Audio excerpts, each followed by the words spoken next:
कुछ दिन बाद ही लोकसभा चुनाव की तारीखों का ऐलान होने जा रहा है। कांग्रेस ने यूपी में अखिलेश यादव की समाजवादी पार्टी और दिल्ली, गोवा, हरियाणा और गुजरात में आम आदमी पार्टी के साथ सीटों का बंटवारा कर लिया है। लेकिन पश्चिमी बंगाल की 42 लोकसभा सीटों के बंटवारे पर कांग्रेस अब तक टीएमसी सुप्रीमो और सीएम ममता बनर्जी को मना नहीं कर सकी है। कांग्रेस ने एक बार फिर हसरत जताई है कि पश्चिमी बंगाल में भी ममता बनर्जी के साथ सीटों का बंटवारा हो जाएगा।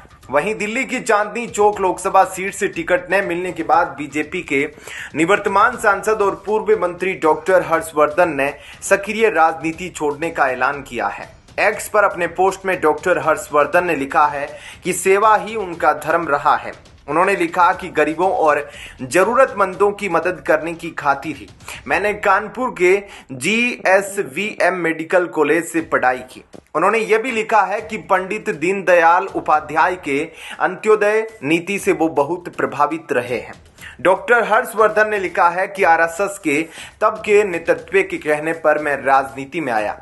उन्होंने लिखा कि मुझे राजनीति में लाने में आरएसएस इसलिए सफल रही क्योंकि मुझे गरीबी, बीमारी वगैरह से लड़ना था।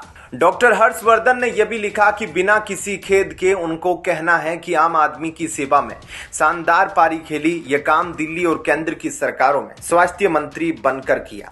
उन्होंने लिखा कि मुझे यह खास मौका मिला कि मैंने पहले भारत को पोलियो मुक्त कराने की दिशा में काम किया और फिर कोविड की बीमारी के दौरान जनता की सेवा की। बीजेपी नेता डॉक्टर हर्षवर्धन ने लिखा कि भगवान राम ने मुझे आशीर्वाद दिया कि मैं लोगों की जान बचा सकूं। उन्होंने पार्टी के सभी कार्यकर्ताओं, फैंस और समर्थकों को धन्यवाद दिया और अंत में कहा कि मुझे वादे निभाने हैं और सोने से पहले मीलों का सफर तय करना है। इसके लिए उन्होंने लिखा कि दिल्ली के कृष्ण नगर में ENT क्लिनिक मेरा इंतजार कर रहा है।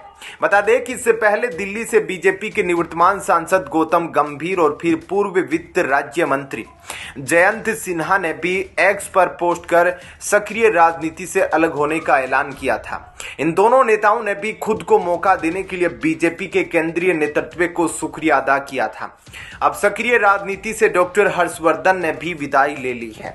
अब देखना यह है कि क्या और भी नेता इन दिनों की राह पर चलते हैं। वहीं केरल की वायनाड लोकसभा सीट से कांग्रेस नेता राहुल गांधी के चुनाव लड़ने के बारे में पूछे गए सवाल पर जयराम रमेश ने कहा कि चर्चा जारी है और राहुल गांधी सीट के बारे में तय करेंगे।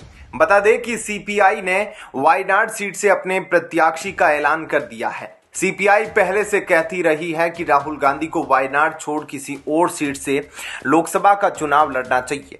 ऐसे में राहुल गांधी किस सीट से चुनाव लड़ेंगे, इसे लेकर अभी संशय की स्थिति है। राहुल गांधी 2019 में अमेठी और वायनाड दोनों जगह से चुनाव लड़े थे। अमेठी में बीजेपी की स्मृति ईरानी से वो हार गए थे। क्या कहना है आपका, इस पर कमेंट सेक्शन में अपनी राय जरूर दीजिएगा। जय हिंद, जय भारत।